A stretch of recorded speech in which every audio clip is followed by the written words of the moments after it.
TV's Will Heron says, "Hola, Nick from Algodones." Hola, man. How you doing, brother? ¿Cómo estás, mi hermano? That's about the extent of my Spanish. I don't know how, you could answer me in Spanish and I wouldn't know what you're saying, but yeah, man, I hope you're doing well. TV's Will Heron says, "Keep stopping bodies." I think he means stacking bodies. I will do so. Literally, we're going to literally stack up bodies and also stop them. I want to stop bodies immediately. The next video, new to the amended complaint, was published on October 28th, 2022. TV's 2017. Rekieta became an online video personality making law-splaining videos originally addressing the matter of Uzunian et al. Versus Herrera et al. Although the channel uses the Rekieta Law moniker, his separately incorporated firm, the Rekieta Law LLC entity, does not own or operate it, as stated on the YouTube page itself. Rather, as set forth on the relevant YouTube channel's readily accessible About page, the videos and video channel are owned by a separate entity, Rekieta Media LLC, which is a Texas LLC. The content also broadcasts on other video services like Rumble. As Rekieta explains within the first minute of his first video, he offered his self-described pretentious opinion while drinking heavily. There, a bottle of 15-year-old Bowmore single malt scotch. Oh, stop. Gosh, it's like reading pornography. It's like pornography in Braille. I remember that. Let's see. As part of his entertainment, plaintiff is even commented that he does not know if Rekieta, who he publicly calls Drunkita, can even stay sober long enough to practice law. Maybe, but why would you want to? See Montegraph live testimony from Drunkita, drunk-splaining the facts. Rekieta's rhetoric is not infrequently inflammatory, with Rekieta having told a reporter, "The language of hyperbole is fun." Kevin Featherly, what a bitch that guy is. Filings, attorney helped build online hate factory. That's from the Minnesota Lawyer Trade publication.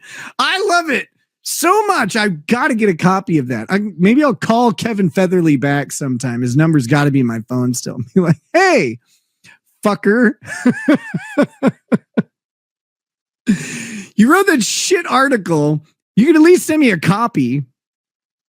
Will Heron says, "Crazy how Aaron barely broke 300 viewers this morning." I didn't follow, so I have no idea. I was very busy all day. It was a good day. I've been having a lot of good days lately. It's really nice. Is there going to be voice chat, Dr. Jordan Peterson Kermit voice? What we have here is a dark triad personality trait. That would be kind of funny. I would have to do 10 minutes of talking like that. That's the hard part, is you have to have 10 minutes of it. Quest identifies 6 videos containing allegedly actionable statements, though he does not attach them or provide their location. That sloppy pleading makes this case dead on arrival. So there's another shot straight at the validity of the case and going to an individual issue that should be fatal to the case. But Rekieta will indulge the theory for the sake of a complete anti-slap record. The October 6, 2022 video. Quest alleges Rekieta made various false statements of a sexual nature about plaintiff. They were statements of a sexual nature. Oh no! In an October 6 live stream with Megan Fox. What up, Megan? And specifically alleges that Rekieta said plaintiff was a retarded man. Suggested plaintiff had sex with a watermelon, and that plaintiff has stated he routinely fists himself. Rekieta appears at approximately 1 hour, 49 minutes of the video, at approximately 2 hours, 32 minutes, 40 seconds, 2 hours, 33 minutes, 36 seconds. Rekieta says that there is a person commenting in the chat on the live stream who is a retarded man. Guys in the chat, I hope you know there's someone in the chat there that is a retarded man. He says, "Hi, Monty. You still fucking watermelons, you weirdo?" I very explicitly remember Montegraph stating publicly and openly that he routinely fists himself. And I don't know why anybody would do that. But he's like, I do that, and that's what I love to do. Again, this is putting a lawsuit. Like, that's actually all I do in my entire life is just revolving around when the next time I can fist myself is. I can't get enough of it. It's like I'm like reaching in and I try to extend my fingers while they're in there too. He sued me over that.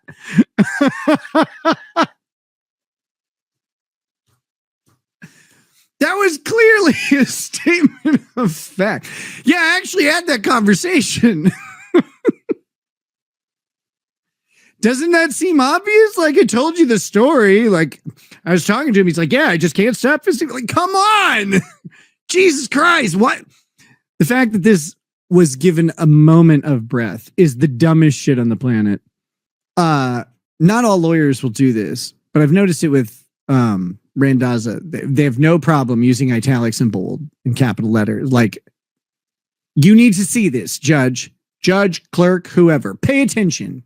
Hey, over here, look at the fucking document again. Stop skimming. But if you remember my previous statement about having sex with a watermelon, that wasn't a joke. That was actually on video. And that's, I'm not like, there's no like punchline here. That was real. At 2 hours, 39 minutes, 20 seconds to 2 hours, 39 minutes, 40 seconds, Rekieta says, and then he just vanished for years. I can only presume that he was fisting himself the entire time. The new Goatsy. Oh no! There's a footnote for Goatsy. Goatsy is an internet meme of a sexual nature that involves an image of a man with a stretched anus. Defendant's counsel can supplement the record in the off chance the court or plaintiff believes such is necessary. However, the defense sincerely hopes that such is not made necessary. You have to tell the judge what Goatsy is. Fantastic. You're welcome.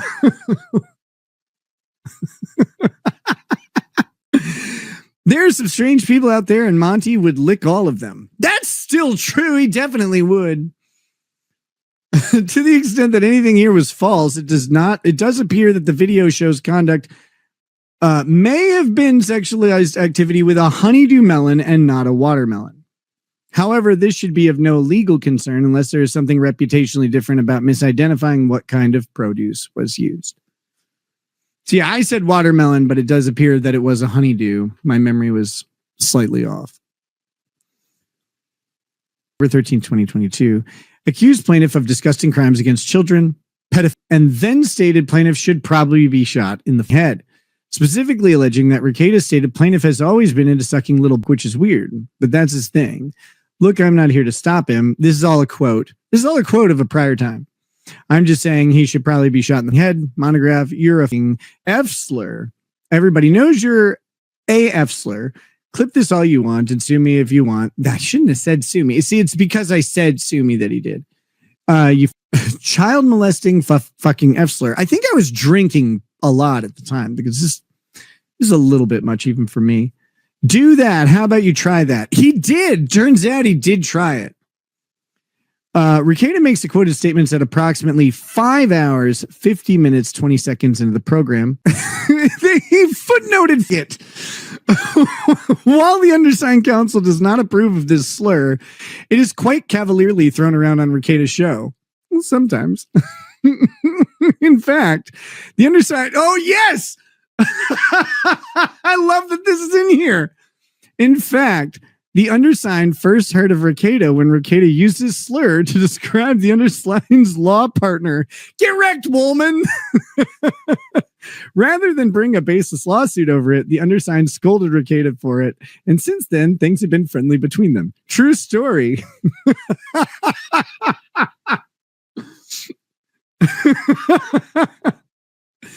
Yeah, Your Honor, he says all the time. In fact, he called my law partner of Twitter. He made the statements after being prompted by a commenter and in discussing emails from plaintiff. He then proceeds to answer a commentator's questions about the etiquette of squeezing the boobs of one's wife. That's true. Like I did do that, I guess. This is what plaintiff believes to be a false statement of fact that harms his reputation. So you got two elements there that are called out in this line.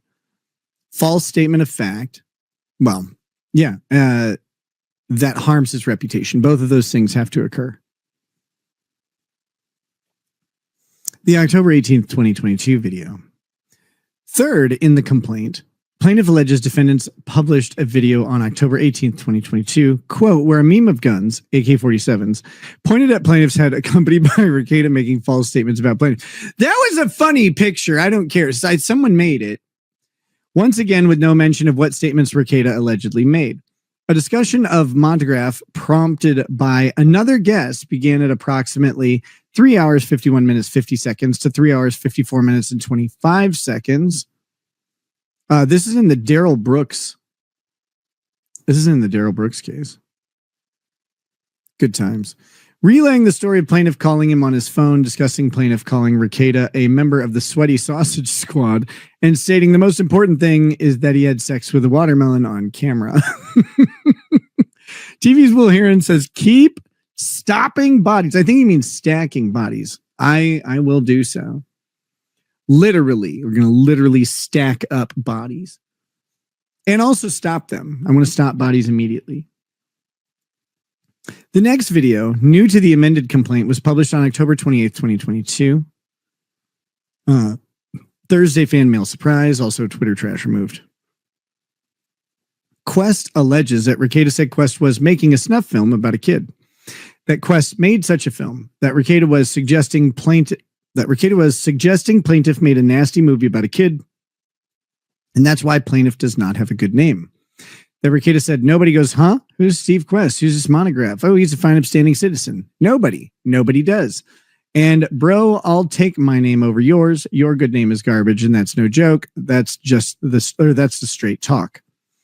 To provide some context, from approximately 16 minutes to 25 minutes, in the video, Rekieta discusses a frivolous bar complaint Quest filed against him based on many of the statements alleged to be defamatory in the amended complaint, including the claims of Quest being a retard and having sex with a watermelon, and the Minnesota bar's written decision not to take any action in the response.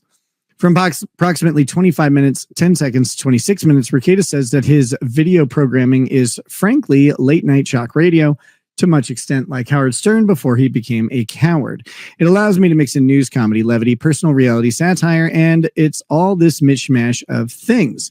At approximately 32 minutes, 20 seconds, when repeating allegations in one of Quest's bar complaints mentioning statements about sexual acts with a child, Rekieta says, Monty, this is obviously satire, you weirdo. From approximately 40 minutes, 35 seconds to 43 minutes, 45 seconds, Rekieta makes the statements mentioned in the amended complaint. He notes that Quest is watching the live stream and trying to defend his name in the comments, which prompts Rekieta to say, quote, you don't have a good name, Montegraph. You know you don't. You have an image and branding problem. This is not criticism. Everything I said about you, the real stuff like the watermelon, which is still weird, and the joke stuff like the kid stuff, which is still weird, people can reasonably form those opinions about you because you made that really weird fucking movie. And there are articles written about that really weird fucking movie, the snuff film of the kid that you made, the one that you bragged about. Monty, you've got a real image problem on this issue because of what you made. Nobody goes, huh? Who's Steve Quest? Who's this Montegraph? Oh, he's a fine, upstanding citizen. Nobody does because of how you act and what you do and what you say. But bro, I'll take mine over yours. Your good name is garbage, and that's no jokes. This is straight talk right to you. Rekieta then reiterates that this is a discussion of plaintiff's pre-existing awful reputation. And that's really important, again, because this is based, sorry, let me rephrase that. It's really important because a defamation lawsuit is based on the damage to one's reputation caused explicitly and specifically by the statements. So if you have a pre-existing bad reputation on the issue that the statements are purporting to discuss, then it's going to be pretty hard to show that those statements are the cause of the bad reputation, right? Like, unless you can show that there was a good reputation and then it went bad after the statements. And people do, like, this is an element of the claim. It sounds hard to do because it is, but it's also how it's done. And it's done with frequency.